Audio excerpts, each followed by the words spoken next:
Good morning. This is fifth lecture of topic ecosystems and energy flow. Then today we discuss next article nutrient cycle. Another name of this cycle is biogeochemical cycle.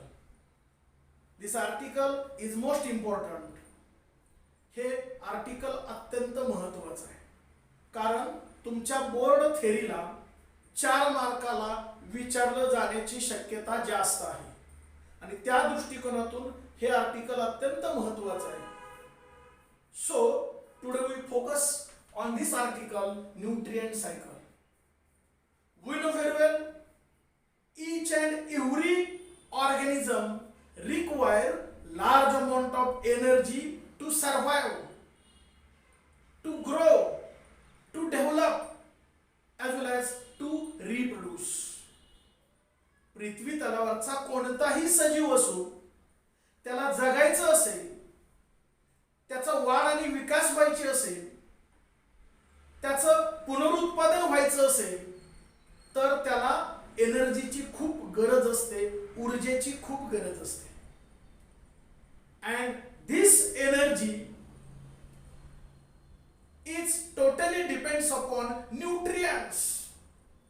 ही जी काय energy आहे, ऊर्जा आहे, ती nutrients वरती depend असते. Nutrients means पोषक घटक. And you know very well there are various types of nutrients. इयत्ता 11वी सायन्स मध्ये तुम्ही शिकलेला आहात. न्यूट्रिएंट्स मध्ये कोणकोणते घटक तुम्ही पाहिलेला आहात. 1 proteins, 2 carbohydrate, then lipids means fat, vitamins like this और मिनरल्स. या पद्धतीची महत्वाची पोषक घटक असलेली आपल्याला दिसून येतात, commonly termed as a nutrients. And these each and every nutrients is basically made up of carbon, hydrogen, oxygen, nitrogen, calcium and phosphorus. हे अत्यंत महत्वाची बेसिक एलिमेंट्स याच्याद्वारे खऱ्या अर्थानं प्रोटीन्स असो, मिनरल्स असो, कार्बोहायड्रेट असो किंवा लिपिड्स असो, ज्याला आपण न्यूट्रिएंट्स म्हणतो, ही खऱ्या अर्थानं ह्या 5-6 महत्वाच्या घटकांनी बनलेली दिसून येतात. Again listen: carbon, hydrogen, oxygen, nitrogen, phosphorus and calcium. These are the most important basic nutrients. And these basic nutrients are here present in each and every either living or non-living organism which are present in our ecosystem or biosphere. आपल्या संपूर्ण सजीव सृष्टीमध्ये जेवढे काही जैविक किंवा अजैविक घटक असतील त्यांच्या शरीरामध्ये ही महत्वाची 5-6 एलिमेंट्स कंपल्सरी दिसून येतील. Because here these elements or nutrients never lost their recycling again and again. या एलिमेंटचं, या म्हणजे कोणत्या की जे मी पुन्हा पुन्हा उच्चार करतोय, carbon, hydrogen, oxygen, nitrogen, phosphorus आणि कॅल्शियम, ही अत्यंत महत्वाची संयुगे आहेत किंवा एलिमेंट्स आहेत. ती कधीही कायमची नष्ट होत नाहीत. त्याचं पुन्हा पुन्हा रिसायकलिंग होतं. कारण जैविक घटक असो किंवा अजैविक घटक असो, त्याची टोटल बॉडीच पूर्णपणे ही या एलिमेंट्सनी बनलेली असतात आणि म्हणून त्याचं रिसायकलिंग होणं गरजेचं आहे. Hence the movement of these elements through various components in our ecosystem, that movement of element is called as a nutrient cycle. थोडक्यात ही जी काय संयुग आहेत, एलिमेंट्स आहेत, एका ऑर्गॅनिझम पासून दुसऱ्या ऑर्गॅनिझम मध्ये त्याचं ट्रान्सपोर्टेशन होतं. ही जे काय ट्रान्सपोर्टेशनची प्रक्रिया आहे याला खऱ्या अर्थानं न्यूट्रिएंट सायकल किंवा बायोजिओकेमिकल सायकल असं म्हटलं जातं. पाठीमागच्या लेक्चरला आपण असं म्हटलं होतं, energy neither created or destroy, ती तयारी करता येत नाही आणि कायमची नष्टही होत नाही. साहजिकच मी आता असं म्हटलो की न्यूट्रिएंट्स मधले बेसिक 5-6 कोणते एलिमेंट सांगितले?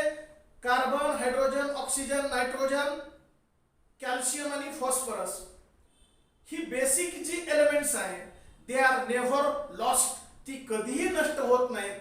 दे recycling again and again, and the movement of these elements from one organism to another organism is actually called as a nutrient cycle. ह्या एलिमेंटचं जे वहन होतं एका सजीवापासून दुसऱ्या सजीवाकडे किंवा एका अजैविक घटकापासून दुसऱ्या अजैविक घटकापर्यंत, ह्या ज्या वहनची प्रक्रिया आहे याला आपण बायोजिओकेमिकल सायकल किंवा न्यूट्रिएंट सायकल असं म्हणतो. Actually there are 2 basic types of nutrient cycle.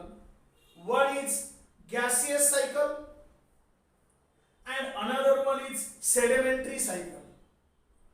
gaseous मध्ये महत्वाचं प्रॉपर एक्झाम्पल कोणतं येईल? कार्बन सायकल किंवा दुसरं एक्झाम्पल नायट्रोजन सायकल. आणि तुमच्या सिलेबस मध्ये महत्वाचं कोणतं घेतलंय? Carbon cycle. म्हणजे हा जो पहिला प्रकार आहे गॅसियस सायकल, त्याचं गुड एक्झाम्पल कोणतं आहे? Carbon cycle. तो आज आत्ता या लेक्चरला आपण बऱ्यापैकी विस्तारानं समजून घेणार आहोत. आणि सेकंड टाइप सेडिमेंटरी. सेडिमेंटरी म्हणजे मराठीत त्याला आपण गाळ म्हणूया. म्हणजे चिखल, दलदल किंवा नदी पाण्याचा जो स्रोत असतो त्याच्या कडेला किंवा खाली तळाला जो गाळ असतो त्याला खऱ्या अर्थानं सेडिमेंटरी असं म्हटलं जातं. आणि सेडिमेंटरी सायकल म्हणजे गाळाचे चक्र असं म्हटलं तरी वावगं ठरणार नाही. आणि त्याचा म्हणजे त्याचं महत्वाचं एक्झाम्पल कोणतं असेल? Phosphorus cycle. फॉस्फरस सायकल ती आपण उद्याच्या लेक्चरला विस्तारानं पाहणार आहोत. आणि म्हणून आता एकच एक्झाम्पल व्यवस्थित समजून घेऊया गॅसियस सायकलचं. ते कोणतं असेल? Carbon cycle. And this is the rough diagrammatic representation of our carbon cycle. हे कार्बन सायकलचं पिक्चर तुमच्या नजरेसमोर दिसतं आहे. with the help of this diagram we discuss carbon cycle. Here this is the atmosphere. याला आपण ॲटमॉस्फिअर असं म्हणतो. सभोवतालचं वातावरण की ज्याच्यामध्ये ढग वगैरे, या ठिकाणी हे ढगासारखं दाखवलेलं आहे ते आपलं सभोवतालचं वातावरण ॲटमॉस्फिअर. साहजिकच ॲटमॉस्फिअर मध्ये कोण असेल? Carbon dioxide. या ठिकाणी ट्री, एक झाड दाखवलेलं आहे. हा सन, हे सनलाइट असेल. सनलाइट फॉल्स ऑन ट्री, झाडावरती प्रकाश किरण पडतील. This tree during respiration process absorb carbon dioxide which is present in atmosphere. सभोवतालच्या वातावरणामध्ये जो कार्बन डायऑक्साईड असतो तो झाडं, प्लांट्स व्हेन रिस्पायर श्वासोच्छवास करतात तेव्हा सभोवतालच्या वातावरणातला कार्बन डायऑक्साईड काय करतील? शोषून घेतील. absorb this carbon dioxide which is present in our atmosphere or nature. and with the help of sunlight, इकडून जे सनलाइट पडतील प्रकाश किरण, इकडून कार्बन डायऑक्साईड, म्हणजे या ट्रीज मध्ये कोणती प्रक्रिया होईल? फोटोसिंथेसिस, प्रकाश संश्लेषण होईल. So they prepare their own food. आणि म्हणून वनस्पती स्वतःचं अन्न स्वतः तयार करतात. इथं फोटोसिंथेसिस प्रक्रिया होईल, म्हणजे ऑटोट्रॉप्स आहेत, स्वयंपोषी आहेत, स्वतःचं अन्न स्वतः बनवतील. याचा अर्थ ऍटमॉस्फेरिक कार्बन डायऑक्साइड युटिलाइज वापरला जाईल by trees during photosynthesis process. मग इथं कार्बन डायऑक्साइड वापरला and you know very well here primary consumers मध्ये कोण येतं? हर्बिव्हरस ॲनिमल, जे शाकाहारी आहेत, जे झाड, वनस्पती, पाला पाचोळा किंवा गवत खातात, त्यांना आपण काय म्हणतो? हर्बिव्हरस ॲनिमल, किंवा दुसरं नाव काय दिलं होतं? Primary consumers. These are the animals which feeds on tree, की जे झाडाचा पाला पाचोळा खातात किंवा गवत खातात. फीड्स ऑन दिस ट्री, याच्यावरती ते उपजीविका करतील. आणि यामध्ये असणारा जो कार्बन आहे तो या ठिकाणी या ॲनिमल्स बॉडीमध्ये जाईल. म्हणजे ऍटमॉस्फेरिक कार्बन ह्या प्लांट मध्ये गेला आणि त्या प्लांट वरती उपजीविका प्रायमरी कंझ्युमर करतोय. म्हणजे इनडायरेक्टली यातला कार्बन, वनस्पतीतला कार्बन कोणाच्या बॉडीमध्ये जाईल? Animal body. प्रायमरी कंझ्युमर जे हर्बिव्हरस आहे, शाकाहारी आहेत, दे ईट दिस प्लांट. ह्या वनस्पतीचा पालापाचोळा खातील, गवत खातील, आणि त्याच्या मार्फत याच्यामध्ये असणारा कार्बन कोणामध्ये एंट्री करेल? प्रायमरी कंझ्युमर्स, हर्बिव्हरस ॲनिमल, प्राण्यांच्या शरीरामध्ये तो कार्बन एंट्री करेल. And you know very well also this organism respire, ते सुद्धा श्वासोच्छवास करतात, ब्रीथिंग करतात, रिस्पिरेशन करतात. मग ते काय करतील? Expel out carbon dioxide from there body. स्वतः कार्बन डायऑक्साइड बाहेर फेकतील. म्हणजे रिस्पिरेशन प्रक्रिया यांच्यामध्ये होते. Second process respiration. आणि रिस्पिरेशन द्वारा ते पुन्हा कार्बन डायऑक्साइड कुठे सोडतील? इन ॲटमॉस्फिअर, सभोवतालच्या वातावरणामध्ये तो कार्बन डायऑक्साइड किंवा कार्बन सोडला जाईल. या पद्धतीने तो पुन्हा ॲटमॉस्फिअरला जातो. सभोवतालच्या वातावरणामध्ये तो कार्बन डायऑक्साइड मिक्स होतो by the process called as a respiration. इथं हे दुसरी प्रक्रिया असेल, त्याला आपण रिस्पिरेशन असं म्हणतो. आफ्टर सम इयर्स, काही वर्षानंतर, each and every living organism have its own specific life span or duration. प्रत्येक सजीव कधी ना कधी मरण पावतो. मग हा ॲनिमल मरण पावल्यानंतर, डेड ॲनिमल, तो मरण पावल्यानंतर जमिनीवरती तसाच असेल. साहजिकच त्याची कोणती प्रक्रिया होईल? डिकम्पोजिशन. हळूहळू हळूहळू त्याच्या बॉडीवरती बॅक्टेरिया असेल, फंजाई असेल, ते अटॅक करतील, त्याचं एन्झाईम वगैरे रिलीज करतील. ऊन वारा पाऊस असेल त्याच्यावरती ती ऍक्ट होईल. आणि साहजिकच हा जो डेड ॲनिमल असेल त्याचं डिकम्पोजिशन होतं, कुजायला सुरुवात होते, विघटन होते.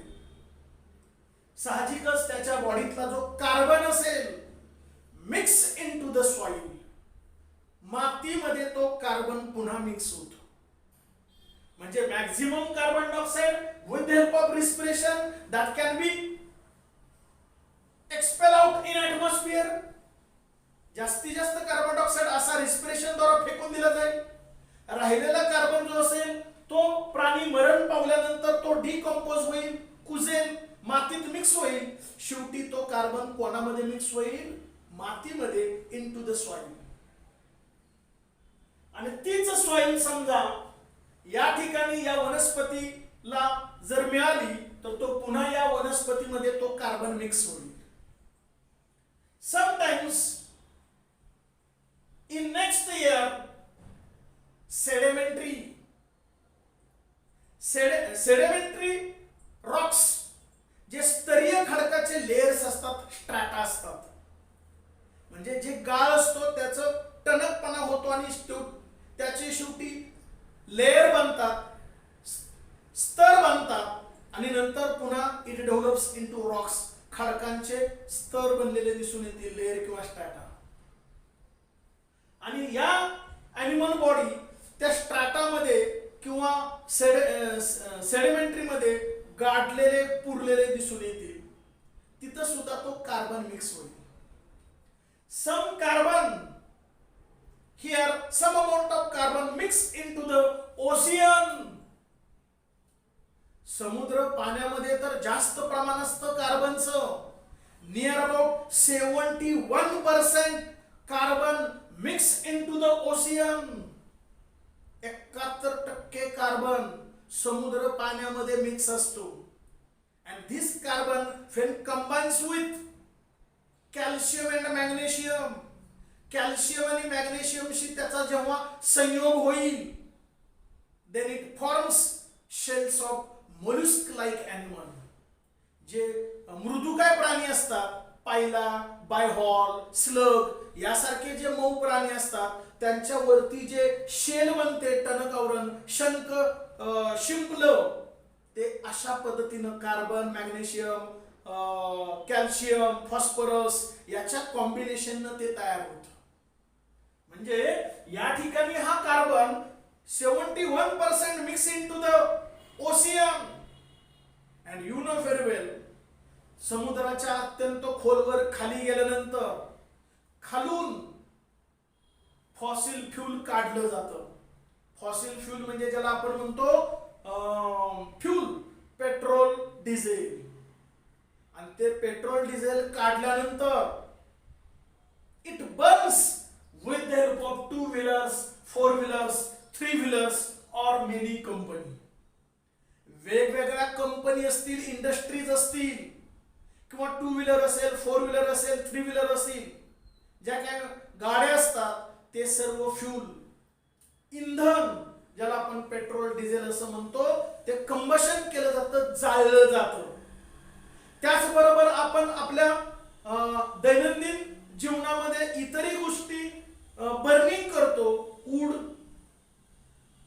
बरोबर आहे. त्यानंतर प्लास्टिक,